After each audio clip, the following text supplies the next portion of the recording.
Untuk menghormati firman Tuhan, saya jemput kita sekalian, mari kita berdiri. Selamat pagi dan salam. Jemaat Tuhan yang terkasih, selamat memasuki penghayatan Minggu Sengsara yang kelima di bawah tema memuliakan Allah dalam penderitaan. Saudara-saudariku yang dikasihi dan diberkati Tuhan, mengukur hidup dengan kemuliaan, dengan keberhasilan, dengan hal-hal baik adalah cara yang paling sederhana untuk menilai apakah hidup itu benar-benar bernilai. Jika sesuatu menjadi berhasil, itu sama dengan mulia, sama dengan baik, sama dengan patut. Sebaliknya, jika sesuatu itu gagal, maka dia sama dengan penuh penderitaan. Dalam logika-logika manusia yang terukur seperti itu, kita akan dengan segera menghindari hidup penuh derita. Kita semua meyakini itu, kita semua menjalani hidup yang demikian. Kita suka, kita lebih senang, kita berjuang untuk hidup yang baik, aman, dan dihormati. Sebaliknya, kita akan dengan sadar menghindari hidup yang berisi kegagalan, hidup yang berisi kepahitan, juga hidup yang berisi derita dan kegagalan. Tetapi logika itu seolah-olah dibalik oleh Tuhan Yesus. Ketika kita membaca teks Injil Yohanes pasal 12, logika ini seolah-olah terbalik karena Tuhan Yesus sementara berbicara tentang kemuliaan. Tetapi kemuliaan itu tidak disimbolkan pada tahta sebagai seorang raja. Sebaliknya, kemuliaan itu justru disimbolkan dengan salib, yang dalam sejarah hidup manusia pada waktu itu merupakan simbol dari sebuah kehinaan. Mari kita periksa apa kata teks Injil Yohanes 12 tentang bagaimana Yesus memuliakan Allah lewat cerita salib. Jemaat yang terkasih di dalam Yesus Kristus, perikop ini dimulai dengan peristiwa yang seolah-olah kecil. Ada orang bertanya kepada Filipus dan bilang kepada Filipus, "Tuhan, kami ingin bertemu dengan Yesus." Itu kan hal yang biasa terjadi. Yesus sementara sedikit populer, lalu orang datang dan hendak mencari dia. Toh yang mendengar dia juga bukan 1-2 orang, tapi ribuan. Maka ada orang mencari Yesus, itu hal biasa dan sederhana. Tapi ada satu keterangan di teks ini yang membuat orang yang mencari ini tidak sederhana. Karena orang yang mencari ini bukan orang dari kelompok mereka, bukan orang Yahudi, bukan orang dengan latar belakang yang sama dari mereka yang selama ini ikut-ikut Tuhan Yesus. Tapi teks bilang orang-orang Yunani, mereka yang tidak ada dalam konteks itu, mereka yang juga dalam sejarah hidup mereka tidak ada dalam status sebagai bangsa pilihan yang harus turut mengejar kehadiran Mesias yang oleh sebagian orang disebut Yesus. Tapi orang-orang Yunani ini datang bilang kepada Filipus, "Tuhan, kami ingin bertemu dengan Yesus." Maka ketika kabar itu sampai kepada Andreas, lalu mereka pergi sampaikan kepada Yesus, respon Tuhan Yesus adalah, "Telah tiba saat anaknya dimuliakan." Respon Yesus ini juga bukan respon yang seolah-olah mencari popularitas. Wih, orang Yunani cari beta. Kita begitu ya, kalau ada orang tidak dikenal tiba-tiba datang cari, dan kita punya popularitas seolah-olah meningkat. Sama kita akam sih dari orang dari kampung lain cek kita, dan itu mesti jago-jago orang cek. Tapi Yesus ketika dia mendapat respon itu, daripada mengangkat diri dan menjadi seolah-olah dia besar, dia bilang anak manusia tiba saatnya dimuliakan. Dia tidak sementara mencari garis untuk popularitas. Sebaliknya, Yesus mau menjelaskan kepada mereka bahwa kemuliaan ini akan datang dalam cara yang benar-benar berbeda. Dalam kemuliaan yang kemudian Yesus maksudkan, tidak ada di situ sorak-sorai. Dalam kemuliaan yang Yesus maksudkan akan segera datang, tidak ada di situ yang tadi kita bilang popularitas. Tidak ada tahta, tidak ada nama baik, tidak ada puji-pujian dan hormat di situ. Lalu Yesus bilang kepada para murid, kemuliaan ini sama dia mesti ditaruh di dalam tanah dulu.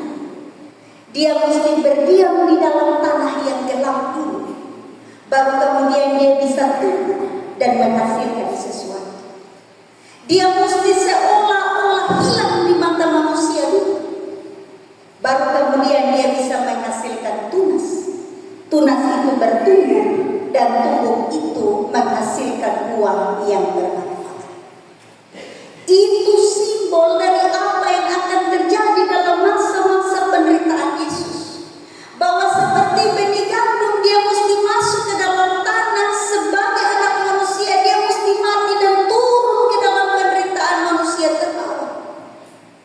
Supaya dari turun itu di situ dia bertumbuh melahirkan kemenangan dan semua orang mendapatkan keselamatan.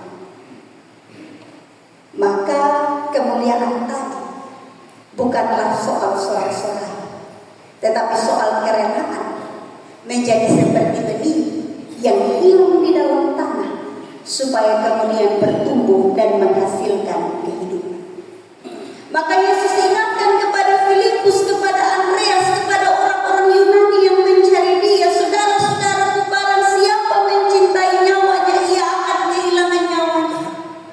Yesus ajar kepada semua orang yang mendengar bahwa semua orang tidak bisa hanya memprioritaskan apa yang terlihat dan penting bagi diri. Kita tidak bisa hanya hidup berpusat pada diri kita sendiri karena kita akan hilang makna kehidupan. Coba lihat, kalau kita punya hidup hari-hari hanya terputar soal apa yang kita mau, soal apa yang kita suka, soal apa yang buat kita enak.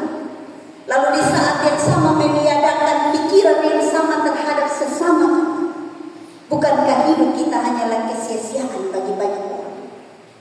Ada terlalu banyak dalam konteks yang Yesus bicarakan orang yang berpikir tentang hidupnya sendiri. Dia mempertahankan nyawa, Yesus bilang dia akan kehilangan nyawa. Tapi siapa yang menyerahkan nyawa, dia akan beroleh kehidupan. Orang yang hidup berpikir bagi dirinya sendiri, menyenangkan dirinya sendiri, menyelamatkan dirinya sendiri, justru akan menjalani kehidupan yang nirmanfaat tanpa manfaat. Sebaliknya membuka ruang bagi kehidupan bersama membuat hidup menjadi bermakna. Itu kemuliaan yang Yesus maksudkan. Maka setelah omong banyak itu, Yesus bilang sekarang jiwaku terharu. Di sisi ini kita bisa lihat bahwa selain dia menampilkan diri sebagai seorang Allah yang maha tinggi dan maha kuasa, selain dia menampilkan diri sebagai Allah yang tahan tanding terhadap banyak derita, ia juga menampilkan sisi sebagai manusia yang dapat merasa sedikit pedih kalau penderitaan ada di depannya. Yesus menampakkan sisi kemanusiaannya yang merasa terharu karena sekarang yang dia bilang tentang jalan kemuliaan, tapi derita itu akan segera datang. Benar, ada sedikit tekanan yang Yesus rasakan, tetapi dia memberi diri untuk menjadi bagian dari derita. Maka ketika dia bilang sekarang jiwaku terharu, kita bilang sisi kemanusiaannya nampak, tapi Yesus juga menampilkan keilahian yang besar dengan bilang, Bapa muliakanlah namamu. Jadi benar ada rasa ragu, ada takut di situ. Tapi Yesus meyakinkan dengan bilang, Bapa muliakanlah namamu. Maka di dalam derita yang akan dia masuki, dia bilang bahwa penderitaan ini adalah wujud ketaatan kepada rencana besar Tuhan. Dan karena itu dia bilang, dimuliakanlah namamu, terpujilah namamu dalam derita dan dalam salib ini. Jalan ini berat, siapa bilang tidak berat? Kita kalau baca ulang apa yang terjadi dengan Yesus, bahkan menjelang Jumat Agung, kita semua akan merasa sangat pedih hati menyaksikan segala sesuatu yang dialami oleh Yesus. Ini berat. Tetapi di dalam ketaatan Yesus menyerahkan diri kepada Tuhan dan bilang, Bapa dimuliakanlah nama. Nanti puncaknya akan terjadi dalam doa di Taman Getsemani. Tetapi penyerahan diri itu sudah ada sejak awal untuk menderita supaya nama Allah dimuliakan. Untuk menderita supaya dalam kemuliaan Allah itu kehidupan bagi semua umat manusia terjadi. Maka terdengarlah suara dari surga, kata Alkitab. Suara itu menegurkan apa yang Yesus katakan kepada orang-orang, meski orang-orang kemudian bilang, "Oh, itu ada suara guntur itu." Manusia selalu punya ruang untuk menyangkal terhadap apa yang Yesus lakukan. Tetapi Yesus tetap berteguh hati dalam jalan penuh penderitaan dalam kemuliaan Tuhan. Nah, saudara-saudaraku yang terkasih di dalam Yesus Kristus, logika yang Yesus balik itu sekarang dihadapkan kembali kepada kita. Pertanyaan yang sederhana yang mengawali ini adalah, apakah kita bersedia hidup dalam logika yang terbalik model ini? Apakah kita sama bersedia seperti Yesus yang membawa diri di dalam derita supaya kemuliaan Allah terjadi dan supaya kehidupan bagi banyak orang terjadi? Ada banyak orang, jangankan bilang derita, luka kecil saja yang hari kita omong sekeliling.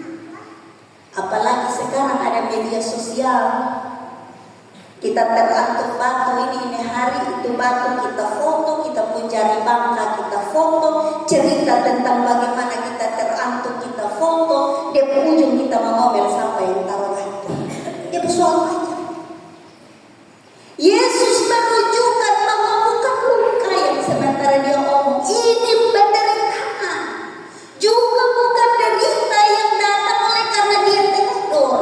Ini derita oleh karena manusia berdosa mau dia selamatkan. Tapi apakah Yesus cari kemuliaan diri di situ? Apakah Yesus cari pengikut dan popularitas di situ? Apakah Yesus cari pengikut dan juga viewers di situ? Tidak. Dalam derita Yesus menunjukkan bahwa yang dia kerjakan adalah kemuliaan bagi Allah dan keselamatan bagi manusia. Maka itu jalan yang dia tempuh dengan sadar meski berat, meski gelisah dia punya hati, tapi dia bilang, "Bapa, dimuliakanlah nama." Maka kita semua ada dalam jalan yang sama. Karena Yesus bilang dengan keras dalam ayat 26, "Barang siapa melayani aku, ia harus mengikuti aku." Maka ini panggilan. Ini panggilan yang Yesus beri kepada kita semua yang menghayati kesengsaraannya, tapi juga yang sementara hidup di dalam karya hidup oleh karena derita Tuhan. Kalau kita punya hidup hanya untuk cari senang, lalu derita menjadi ruang kita mengomel, bakalain, menghancurkan relasi, apalagi menodai Tuhan, sungguh kehidupan kita menjadi timpang. Karena memang kita akan hidup untuk mencari keamanan, tapi hidup itu adalah misteri. Dia seperti gelombang laut yang naik dan turun. Derita dan kesenangan akan datang berganti-gantian. Lalu apakah senang membuat kita menjadi manusia yang utuh, lalu derita membuat kita menjadi manusia yang gagal? Tidak. Tuhan menunjukkan bahwa kalau derita itu datang oleh karena kita sementara dicoba, agar kita menjadi manusia-manusia yang utuh, jalani itu derita dengan kehendak hati untuk Allah dimuliakan. Jangan di dalam derita kita bikin tambah soal. Jangan dalam derita kita bikin tambah dosa. Juga jangan dalam derita kita melupakan pekerjaan-pekerjaan Tuhan dalam kita. Yesus bilang dalam teks ini bahwa dia akan segera dimuliakan meski salib menjadi bahagia. Maka derita itu bagian dari perjalanan kita.